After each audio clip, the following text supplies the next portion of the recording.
Hello, स्वागत है आपके अपने YouTube चैनल SFG क्लासेस में। मैं चंदन सिंह SFG क्लासेस में आपका स्वागत करता हूं। हम लोग आज फिर अलजेब्रा की वीडियो को कंटिन्यू करते हैं और आज भी हम लोग कुछ कॉन्सेप्ट मैंने आपको कराए थे, उसी के बेस्ड मैंने कुछ और सवाल को लिया है। इस क्लास में भी हम लोग कंप्लीट क्वेश्चन के बारे में ही डिस्कस करेंगे।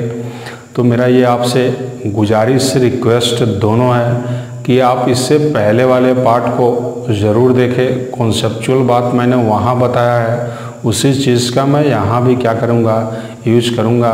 तो मैंने डिस्क्रिप्शन में आपको वो लिंक दिया हुआ है। अगर आप इस वीडियो में नए हैं तो आप पहले उसको देखिए, फिर इस पार्ट को आप देखिए, ताकि चीज़ें आपको अच्छे से क्या हो समझ में आए। तो मैं इसी बात पे आज की क्लास की शुरुआत करता हूँ एक छोटे से सवाल को। ये CDS में पूछा गया, बहुत ही छोटा सवाल है, आप इस चीज़ को आसानी से आंसर कर सकते हैं। मेरे पास जो कंडीशन इस बार फिर वही दिया हुआ है, if x plus y plus z equal to मेरे पास कितना है 0 है। तो आपने फाइंड करना है, फाइंड क्या करना है, x plus Y minus Z का whole cube plus y plus Z minus X का whole cube plus z plus x minus Y का होल क्यूब। ये आपको बताना है किसके इक्वल होगा। सही है सवाल। x plus Y minus Z का whole cube, y plus Z minus X का whole cube, z plus x minus Y का होल क्यूब। आपको इसका आंसर बताना है। तो यहाँ भी मैं इस तरीक़ा का सवाल इससे पहले वाले वीडियो में करा चुका हूँ कि अगर मैं इस पार्ट को देखता हूँ, इसका वैल्यू हमको पता नहीं है, इसका वैल्यू रिजल्ट भी हमको कुछ पता नहीं होता है। इस पार्ट को मैं a मान लेता हूँ, इसको b मान लेता हूँ और इसको मैं c मान लेता हूँ। तो मैं a cube plus B cube plus C cube का एक ही वैल्यू मैं जानता हूँ कि हमेशा किसके बराबर होगा, 3ab c के। और 3ab c ये बात तब देखेंगे जहाँ पे a plus B plus C equal to मेरे पास कितना हो जाए, 0 हो जाए। तो मैं यहाँ से a का वैल्यू मैं इस कंप्लीट पार्ट को मैं a मान लेता हूँ, इस कंप्लीट पार्ट को मैं b मान लेता हूँ और इस कंप्लीट पार्ट को मैं c मान लेता हूँ। तो यहाँ से मैं बोल सकता हूँ x plus Y minus z, यानी ये a का मान होगा, फिर प्लस b का y plus z minus x, और फिर c का वैल्यू किसके इक्वल होगा। तो फिर वह c का वैल्यू उसको बोल सकता हूँ z plus x minus y. ये मैं ध्यान से अगर इस पार्ट को देखता हूँ तो y से y कैंसिल, y से z कैंसिल, y से y कैंसिल, x से x कैंसिल, यानी इस पूरे टर्म में बच गया x plus y plus z। और इसी का मान किसके बराबर दिया गया था, 0 के बराबर। यानी ये कंडीशन अगर सही आ गया तो मैं इसका आंसर डायरेक्ट बोल सकता हूँ। ये किसके बराबर होगा, 3 इंटू a का value x plus Y minus z, b का value y plus z minus x, और c का value z plus x minus का कितना y। तो अपना आंसर क्या होगा, ये सही होगा। लेकिन यहाँ पे CDS में थोड़ा सा आपको ऑप्शन के अकॉर्डिंग भी थोड़ा सा आपको सोचना पड़ेगा कि हमको ऑप्शन क्या क्या गिवन था, उसके अकॉर्डिंग मैं इस चीज़ को मिटाता हूँ, अब ऑप्शन पे आता हूँ। मेरे पास ऑप्शन ये जो दिया गया था, मैं इस चीज़ को लिखता हूँ, ये किसके बराबर था। तो मेरा जो पहला ऑप्शन दिया गया था a 24xyz, b 12xyz, c minus 24xyz, और जो मेरा d था ये माइनस का 12xy कितना था, z था। तो ये आपको चारों ऑप्शन बताना है। तो मैं इस चीज़ों को अगर समझ के अगर इस चीज़ का आंसर करना चाहता तो मैं यहाँ आके क्या हो जाता, रुक जाता। अगर मैं यहाँ रुक जाता, अब ऑप्शन हमको ये ना दे के, ये भी ऑप्शन सही है, ये भी आपका जो कॉन्सेप्ट इसका आंसर आप जो लाए हैं ये भी मेरा क्या है, सही है। लेकिन अगर ये ऑप्शन नहीं होता, अगर ये ऑप्शन दिया गया होता तो फिर हम यहाँ इस ऑप्शन के किस तरीक़ा से पहुँचते। आप उस चीज़ के बारे में थोड़ा सा ध्यान से देखिएगा। यहाँ ध्यान से देखिएगा कि हर ऑप्शन में एक बात कॉमन है कि एक्स वाई जेड इसमें भी है, इसमें भी है, इसमें भी है, और लास्ट में भी x plus y, x y और क्या है मेरे पास जेड है। अब आप ध्यान से देखिए, हमको इस पूरे पार्ट को एक्स वाई जेड के टर्म में लेके आना है, एक्स वाई जेड के टर्म में लेके आना है। तो इस चीज़ को मैं इस तरीक़ा से लिख सकता हूँ। क्या मैं यहाँ से अगर निकालता तो यहाँ से मैं बोल सकता हूँ x plus y equal to मेरे पास कितना हो जाता, माइनस का z, y plus z equal to कितना हो जाता, माइनस का मेरे पास कितना हो जाता x वाई जेड, और यहाँ से मैं जेड किसको बोलता तो माइनस किसके आ जाता, y का। और इसी को मैं वैल्यू को अगर मैं यहाँ पुट कर सकता हूँ, आप इस चीज़ को ध्यान से देखिए, क्या मैं x y के जगह पे माइनस का z पुट कर सकता हूँ। यहाँ मैंने क्या पुट कर दिया, माइनस का z, y प्लस जेड को मैं लिख सकता हूँ माइनस का कितना होगा, ये भी मेरा x, और इस पार्ट को मैं लिख सकता हूँ कितना, माइनस का y। अब इस चीज़ को आप ध्यान से अगर आप समझते होइएगा तो यहाँ मैं लिख सकता हूँ 3 इंटू माइनस का 2z, ये माइनस का 1 और ये माइनस का 1, माइनस का 2z इंटू में माइनस का 2x, फिर इंटू में माइनस का 2y। मैं इसको इतना लिख सकता हूँ। और इस पार्ट को मैं सॉल्व करता हूँ तो माइनस माइनस प्लस और प्लस माइनस, तो आंसर मेरा एक तो फिक्स हो गया कि जो भी आंसर आएगा मेरा किस में रहा होगा, नेगेटिव में होगा। तो ये पॉजिटिव का दोनों वैल्यू क्या हो जाएगा, मेरा कैंसिल हो जाएगा। और यहाँ से मैं चीज़ों को गुणा कराता हूँ तो 2 का 3 बार गुणा है, 8 और 8 तिरिका 24, तो ये हो जाएगा 24x y z। ये बहुत ही अच्छा सवाल था। तो मैं इस चीज़ का आंसर आसानी से बोल सकता हूँ कितना आएगा, -24x y इंटू जेड। बात को आपको समझ में आया होगा। अब यही बात है, आपको थोड़ा सा यही है, थोड़ा सा ये मॉडरेट लेवल में इसको बोल सकता हूँ। चीज़ों को आसान बनाने के लिए कॉन्सेप्ट जो मेरा आया था, जो कॉन्सेप्ट मैंने बेसिक पार्ट से ही निकाला था, लेकिन थोड़ी सी आपको कैलकुलेशन और करके इस बात को समझना था। इस पार्ट के जगह पे मैं ये आंसर किस तरीक़ा से लिख सकता हूँ। तो इस चीज़ को आप इसको 1 बार 2 बार 2 बार 3 बार इसको आप क्या कीजिएगा, देखिएगा, चीज़ों को समझिएगा। थोड़ा सा यही बात मैंने बताया था आपको, मेंस में या सीडीएस में उस तरीक़े का सवाल बनाया जाता है जो आपको बेसिक कॉन्सेप्ट जानते हुए भी थोड़ा सा कैलकुलेशन पार्ट आपको उस तरीक़ा का आना चाहिए कि मैं आसानी से ऑप्शन के पास क्या करूं, पहुंच सकूं। तो मैं इसी बात पे आपसे दूसरा सवाल ले रहा हूं। जो दूसरा सवाल है मेरे पास, आप इस चीज़ को नोट कीजिएगा, बहुत ही बेहतरीन सवाल है। मैं आपसे अब दूसरा सवाल लेना चाह रहा हूँ। दूसरा सवाल जो मेरे पास है, इस बार जो मेरे पास दूसरा सवाल है, इफ़, बहुत ही छोटा सवाल है, इसको मैं बोल सकता हूँ x का पावर a इंटू एक्स का पावर b इंटू एक्स का पावर c इक्वल टू मेरे पास कितना है, 1 है। तो अपने फाइंड करना है x का क्यूब प्लस y का क्यूब प्लस z का क्यूब, ये आपको निकालना है। मैं इसको निकालने से पहले मेरे दिमाग में जब मैं इतना बात को बता चुका हूँ, पढ़ चुका हूँ, तो डायरेक्ट ये कोई फॉर्मूला नहीं होता है। A cube plus B cube plus C cube, ये एक रिजल्ट है जो आपको हमेशा याद रखना है। A cube plus B cube plus C cube हमेशा बराबर होगा किसके, 3abc के।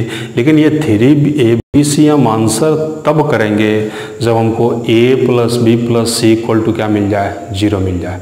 यानी कंडीशन मेरा यहीं से शुरुआत होता है। यदि a plus B plus C equal to 0 है तो A cube plus B cube plus C cube equal to 3abc। बात समझ में आया?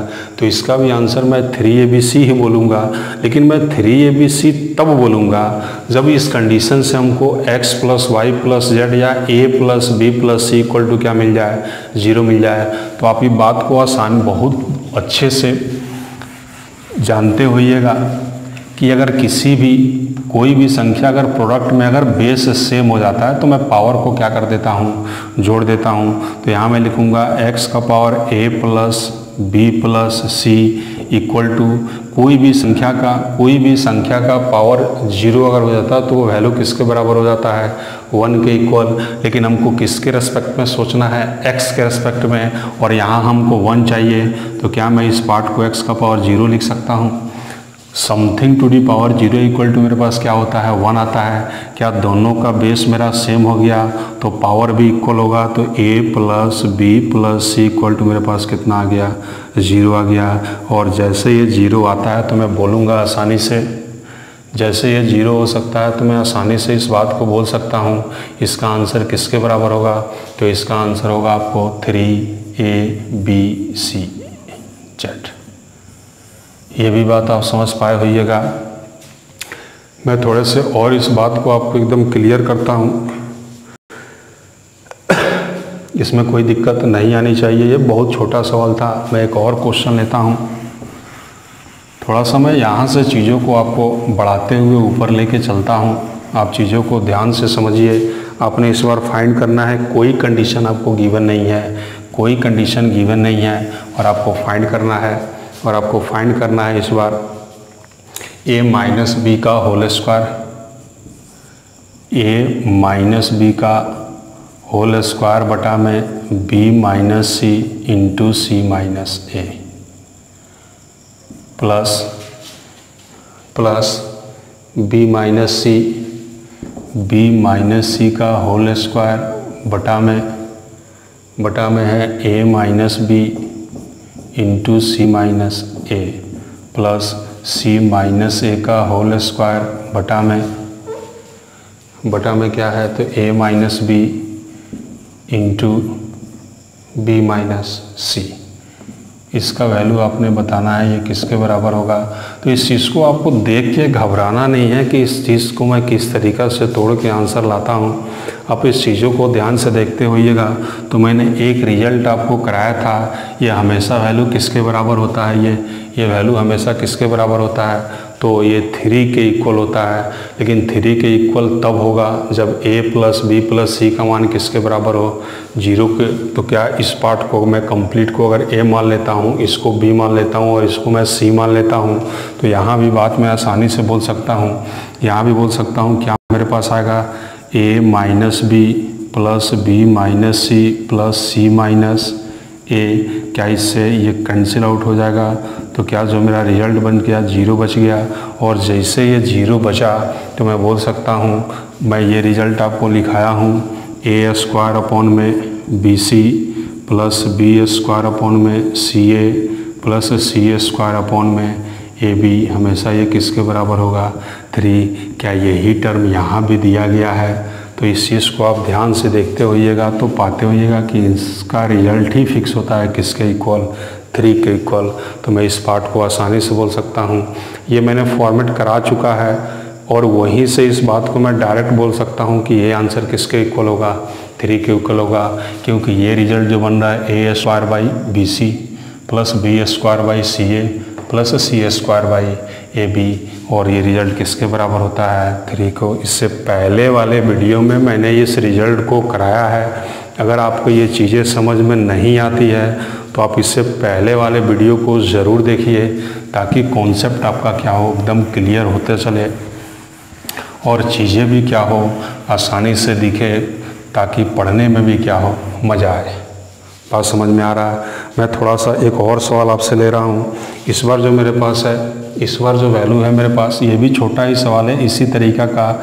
11 का स्क्वायर बटा में है 22 इंटू माइनस का 33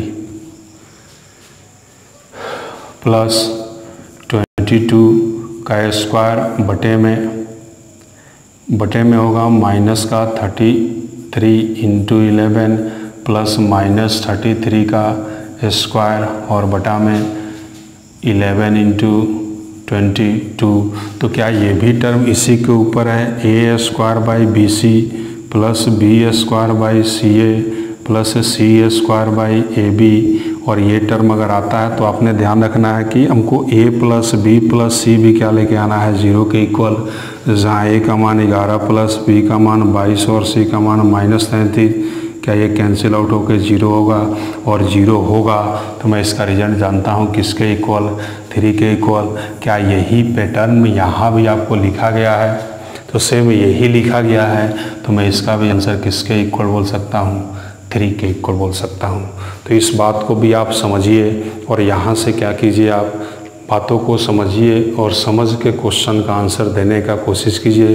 रटने वाला कहानी ख़त्म हो जाता है। 2-4 फार्मूला रट के ये मैं बात नहीं बोल सकता हूँ कि मैं अलजबरा के सारे सवाल को कर लूँगा या करा सकता हूँ। आपको अगर पूरे का पूरे मैथ में स्कोर करना है तो आपको चीज़ों को समझना ही है, दूसरा कोई तरीका नहीं है।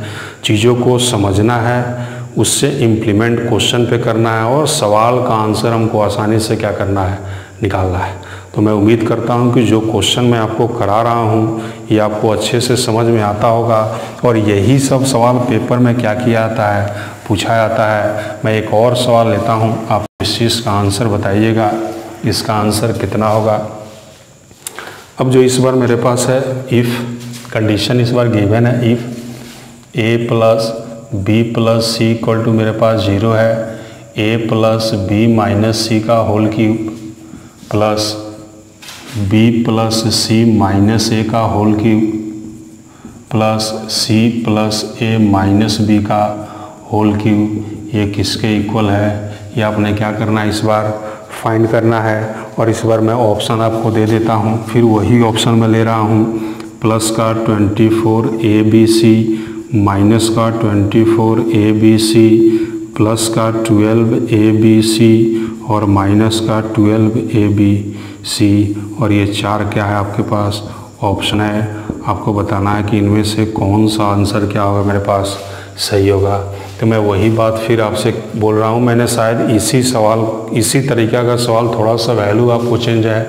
इससे पहले वाले जो सवाल जो मैंने लिया था वहाँ x plus y plus z का बात किया था और इस सवाल में मैं ए बी सी का बात कर रहा हूँ। तो इस चीज़ को भी ध्यान से समझिए, पूछा गया है A cube plus B cube plus C cube और मैं जानता हूँ A cube plus B cube plus C cube का कोई फॉर्मूला नहीं है। मैं इसका रिजल्ट जानता हूँ कि A cube plus B cube plus C cube बराबर मैं 3abc ही लिखता हूँ, लेकिन 3abc लिखने से पहले आपको ये भी समझना होगा कि आपको a प्लस बी प्लस सी का वैल्यू किसके इक्वल आना चाहिए, 0 के। तो मैं इस पूरे पार्ट को अगर a मानता हूँ तो मैं लिख सकता हूँ a का वैल्यू है a plus B minus C, plus आगे वाले पार्ट को b मानता हूँ तो b plus C minus a और नेक्स्ट वाले पार्ट को मैं c मानता हूँ तो c का वैल्यू है c प्लस a माइनस का कितना b और यहाँ से b से b कैंसिल, c से c कैंसिल, a से a कैंसिल, यानी जो अपने पास टर्म बच गया a प्लस बी प्लस सी और इसी का वैल्यू हमको कंडीशन में गिवन था किसके इक्वल, 0 के इक्वल। तो मैं 0 के इक्वल इसको बना लिया हूँ तो मैं डायरेक्ट इसको बोलूँगा ये आंसर किसके इक्वल होगा। तो इसका आंसर हो जाएगा हमेशा किसके बराबर, तो 3 इंटू ए plus B minus C into B plus सी माइनस ए इंटू सी प्लस ए माइनस का कितना बी। लेकिन ऑप्शन में तो ये नहीं दिया गया है, तो जब ऑप्शन में नहीं दिया गया और मैं इस चीज़ों को देखता हूँ कि ऑप्शन में कुछ ना कुछ मेरे पास न्यूमेरिकल वैल्यू भी है, इसका मतलब न्यूमेरिकल वैल्यू ये तब आएगा जब इस न्यूमेरिकल वैल्यू से किसी न किसी टर्म का क्या हुआ होगा, गुणा हुआ होगा। और उस न्यूमेरिकल वैल्यू को मैं लाने के लिए मैं इस पार्ट का यूज करूँगा जहाँ मैं बोल सकता हूँ ए और a प्लस बी का मैं मान निकालता हूँ तो माइनस का c पाता हूँ, b प्लस सी का अगर मान निकालता हूँ तो मेरे पास जो आंसर आता है माइनस का a निकलता है और मैं c प्लस a जब निकालता हूँ तो मैं पाता हूँ कि ये किसके इक्वल आएगा, माइनस b के। और इसी वैल्यू को उठा के मैं यहाँ पुट करूँगा, a प्लस बी के जगह पे मैं आसानी से बोल सकता हूँ माइनस c होगा, b प्लस सी के जगह पे मैं आसानी से बोल सकता हूँ माइनस a होगा और c प्लस a की जगह पे मैं आसानी से बोल सकता हूँ माइनस का क्या होगा, b होगा। और इस पार्ट को मैं अगर गुणा कराता हूँ तो यहाँ से मैं पाता हूँ 3 इंटू माइनस 2c का होल स्क्वायर नहीं होगा ना, माइनस का 2c, फिर ये माइनस का क्या होगा 2a और फिर हो जाएगा माइनस का 2b। और इस पार्ट को मैं गुणा कराता हूँ तो माइनस 3 बार आ गया तो रिजल्ट में मेरा माइनस तो होगा और 2 का पावर 3 का मतलब 8 और 8 को फिर 3 से गुणा करता हूँ तो 24, यहाँ हो जाएगा ए बी और कितना होगा सी होगा। तो इसमें भी ऑप्शन इस बार कौन सा चला गया, सेकंड नंबर माइनस का 24 ए बी सी। समझ में आया होगा। तो आप इस चीज़ को आप प्रैक्टिस कीजिएगा तो चीज़ें आपके लिए भी क्या होगी, आसान होगी। मैं एक और सवाल लेता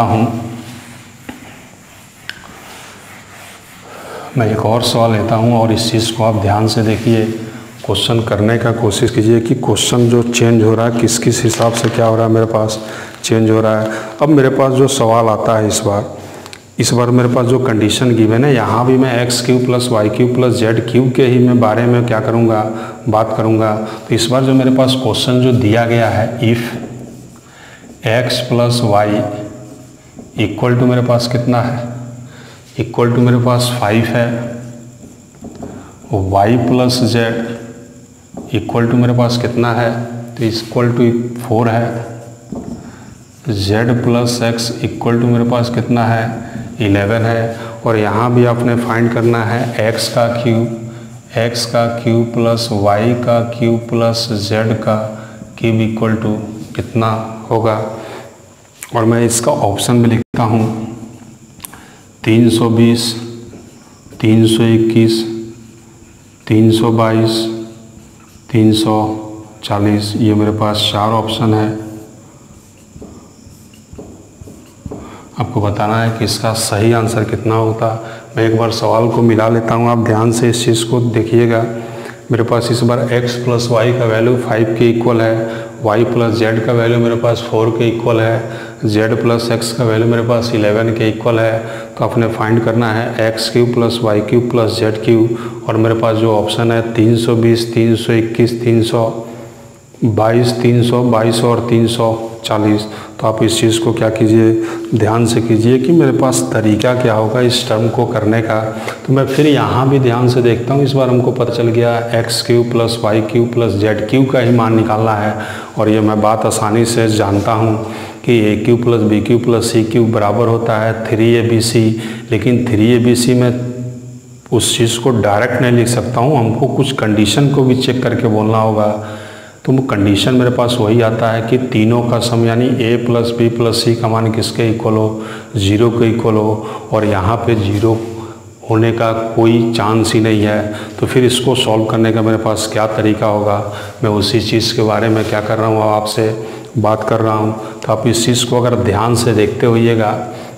अब मेरे पास बात यही आती है कि जब 3 गो इक्वेशन दिया गया है, इसका मतलब है कि हमको हर एक का वैल्यू निकालना होगा। x का मैं निकालूंगा, y का मैं निकालूंगा, z का निकालेंगे और क्यूब करके जोड़ दूंगा। तो बात को आप आसानी से समझने के लिए आप इस तरीका का यूज़ कर सकते हैं। यानी इक्वेशन 1 मैंने मान लिया, मैंने इसको इक्वेशन 2 मान लिया। चीज़ों को समझाने के लिए मैं मान रहा हूँ। और यहाँ पर मैंने इक्वेशन कितना मान लिया, 3 मान लिया। और तीनों को मैं जोड़ता हूँ तो यहाँ मैं पाता हूँ x plus y plus z plus x equal to, मैंने बराबर से इधर जोड़ लिया तो मैं बराबर से इधर को भी जोड़ूंगा 5 प्लस 4 प्लस 11। और यहाँ मैं देखता हूँ 2 into x plus y plus z, यानी चीज़ें 2 बार लिखी गई रही है तो मैं 2 को कॉमन कर लिया। और यहाँ मैं बोल सकता हूँ किसके इक्वल होगा, 10 के इक्वल। और यहाँ से मैं बोल सकता हूँ x plus y plus z किसके इक्वल हो जाएगा, 10 के इक्वल होगा। मैं लिख सकता हूँ, आसानी से ये बात लिख सकता हूँ। अब जो मेरे पास सेपरेट वैल्यू निकालने की बात आती है तो आप इस चीज़ों को यहीं से निकाल सकते हैं। इस चीज़ को ध्यान दीजिए। मैं अगर x प्लस वाई का वैल्यू यहाँ पे अगर 5 पुट कर देता हूँ तो क्या मैं z का मान निकाल पाऊँगा। तो मैं यहाँ पे x प्लस वाई का वैल्यू हमको दिया गया था कितना, 5 प्लस जेड इक्वल टू मेरे पास 10 है। तो मैं z इक्वल टू बोल सकता हूँ 10 माइनस 5 इक्वल टू कितना आ गया, 5 आ गया। मैं लिख सकता हूँ। मैं इसी पार्ट को फिर इधर लिख रहा हूँ। अच्छा, यहाँ मैं z का वैल्यू अगर 5 पुट कर देता हूँ, यहाँ मैं z का वैल्यू अगर 5 पुट कर देता हूँ तो y का वैल्यू क्या मेरे पास माइनस का 1 हो जाएगा। या आप यही पुट कीजिए, आप इसी में पुट कीजिए। फिर मैं एक बार और लिख देता हूँ आपके लिए, x plus y plus z equal to 10 आया है। अब हमको इस बार मान निकालना है किसका, x का मान निकालना है। तो मैं इस y प्लस जेड का वैल्यू पुट कर देता हूँ। और y प्लस जेड का वैल्यू आप जानते हो किसके इक्वल है, 4 के इक्वल है। तो x equal to 10 minus 4 equal to कितना हो जाएगा, 6 हो जाएगा। मैं इसको एक बार और लिखता हूँ, मैं इसको एक बार और लिख देता हूँ, x plus y plus z equal to मेरे पास 10 है। और यहाँ से इस बार हमको मान चाहिए, y का मान चाहिए, क्योंकि मैं x और z का मान निकाल चुका हूँ तो y का चाहिए। तो मैं इस बार x प्लस z का वैल्यू पुट करूँगा कितना, 11। तो 11 प्लस वाई इक्वल टू 10, तो y इक्वल टू कितना आ जाएगा, माइनस का 1। मैं इस चीज़ को पुट कर सकता हूँ। या फिर आप एक वैल्यू निकाल लेते हैं तो आप यहाँ पे पुट कीजिएगा तो यहाँ से भी वैल्यू निकल जाती है। आप कहीं से भी निकालिए, तरीका आपके पास यही है। अब यहाँ से मैं ध्यान से इस बात को देखता हूँ तो मैं पाता हूँ कि x का वैल्यू मेरे पास कितना है, 6 है। और x का क्यूब किया गया है तो मैं 6 का क्यूब कर दूँगा, प्लस y का क्यूब का मतलब y का वैल्यू मेरे पास कितना आया है, -1। और माइनस का मैं क्यूब करूँगा और प्लस जेड का वैल्यू मेरे पास 5 आया है, तो मैं 5 का भी क्या करूँगा, क्यूब करूँगा। तो मैं यहाँ से लिख सकता हूँ 6 का क्यूब 216, -1 का क्यूब -1 और प्लस 5 का क्यूब 200 125। और इसको मैं जब सॉल्व करता हूँ तो मैं पाता हूँ कितना होगा। अच्छा, मैं इसको अगर इसमें से इसको हटा लेता हूँ तो 215 और 100 300 और 15 25 कितना होगा, तो 340। तो अपना सही आंसर कितना आ गया, 340। यानी ऑप्शन कौन सा चला गया, तो ऑप्शन नंबर डी, यानी चौथा ही सवाल का ही क्या है मेरे पास सही आंसर है। तो आप इस चीज़ को समझिए और लगाने का आप क्या कीजिए, कोशिश कीजिए। चीज़ें सब क्या है मेरे पास आसान है और इस बात का मैं आंसर आसानी से दे सकता हूँ।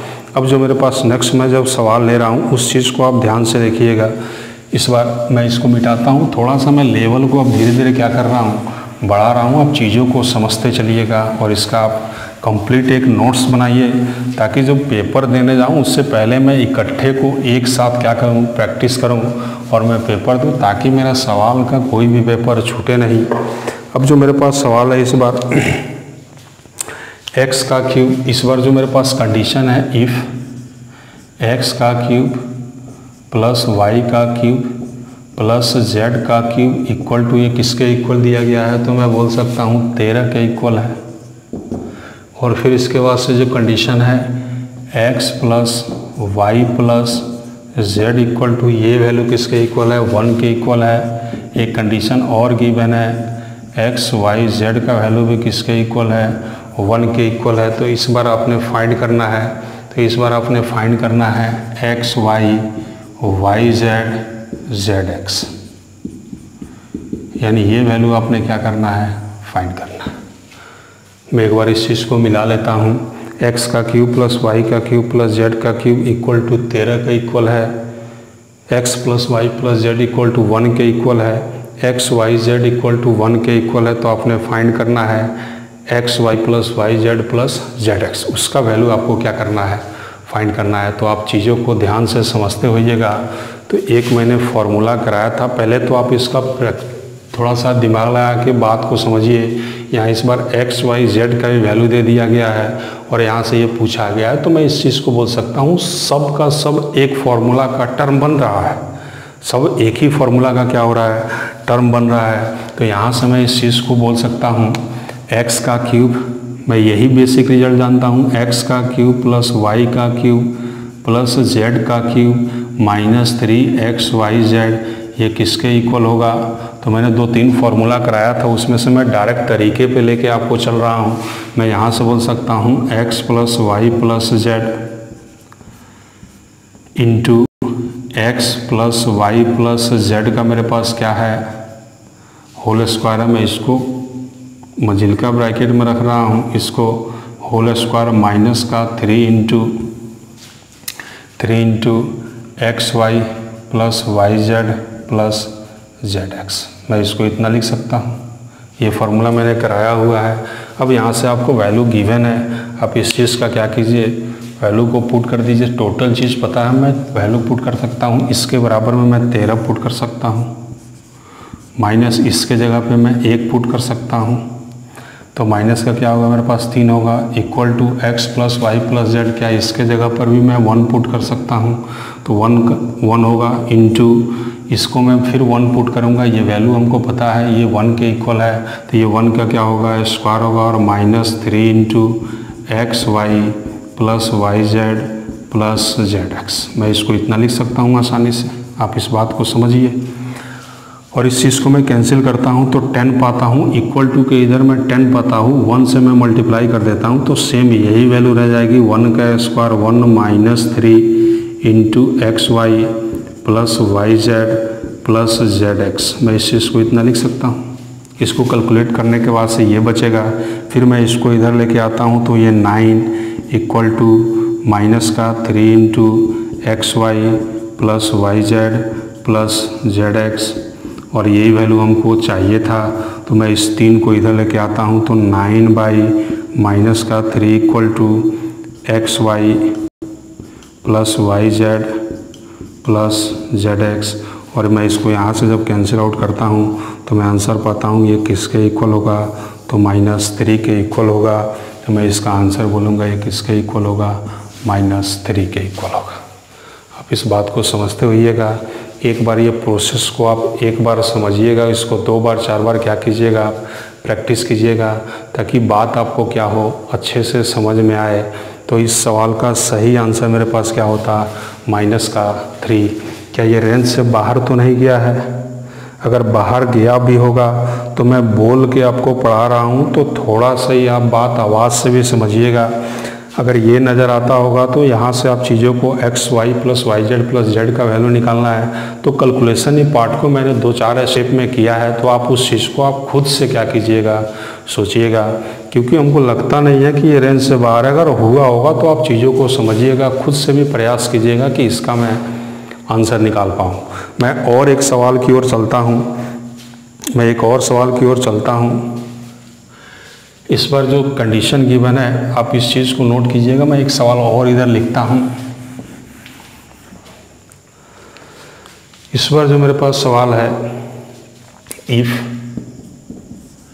x + y + z equal to मेरे पास कितना है, 1 है।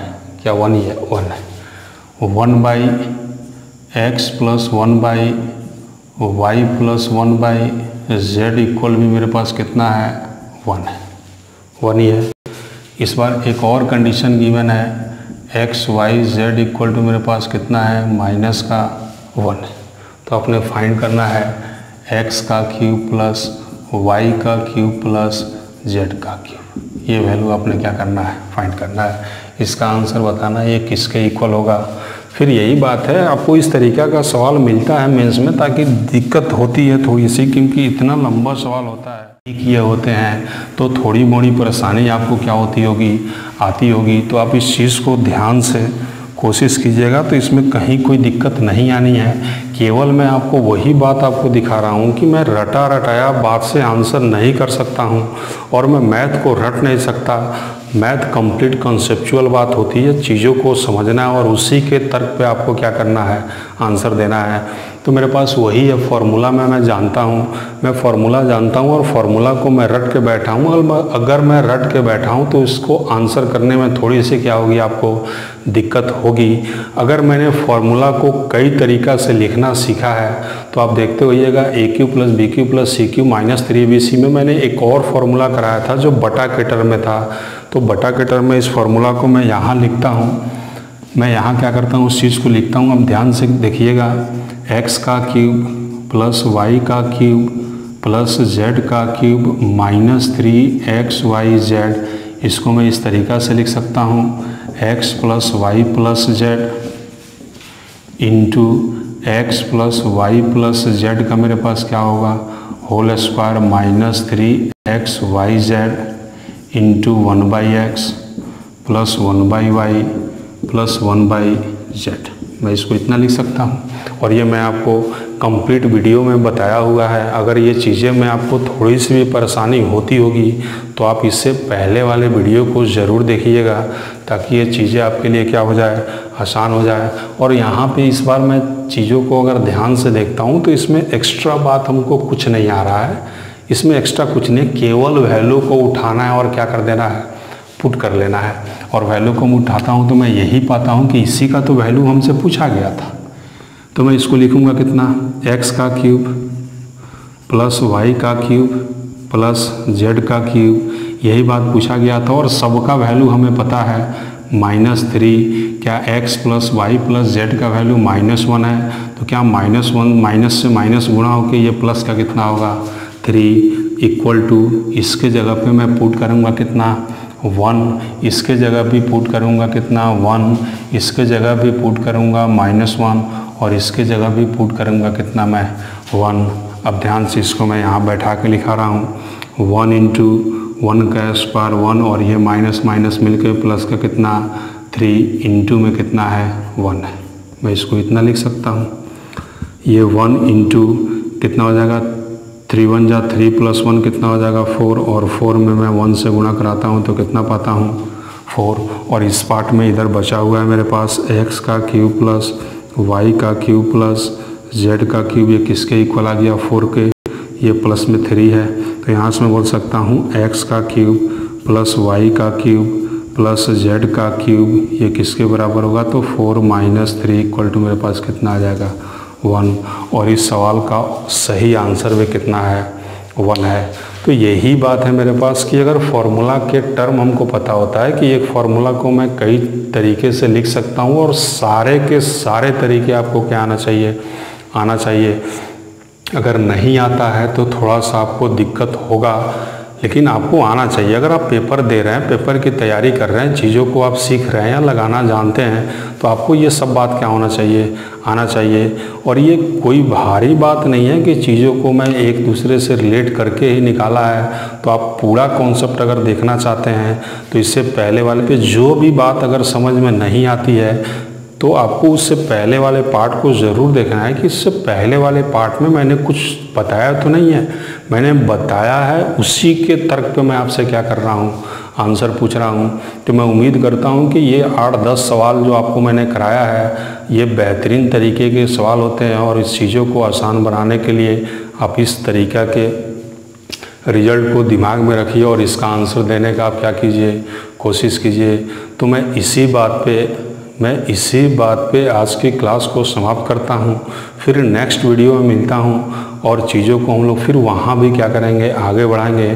तब तक के लिए आपको क्या करना है, प्रैक्टिस करना है, चीज़ों को समझना है, एक दूसरे से शेयर भी करते रहना है कि इस चैनल पे इस तरीक़ा से पढ़ाया जा रहा है। अगर आपको समझ में आता होगा तब भी आप एक दूसरे से क्या कीजिए, शेयर कीजिए। नहीं आता होगा तो शेयर करने का ज़रूरत आपको नहीं है, लेकिन अगर आता होगा समझ में और आप ये भी जानते होइएगा कि यहाँ से मैं चीज़ों को आसान बनाता हूँ और चीज़ें आपको अच्छे से समझ में आ रही है, तो मेरे लिए आपको क्या करना है, शेयर करते रहना है ताकि और भी बच्चों को ये सब कंटेंट क्या रहे, मिलते रहे। तो मैं इसी बात पे आज के वीडियो को समाप्त करता हूँ और आपसे इजाज़त चाहता हूँ। फिर हम लोग नेक्स्ट वीडियो में मिलते हैं। तब तक के लिए बाय बाय, गुड नाइट, शुभ रात्रि।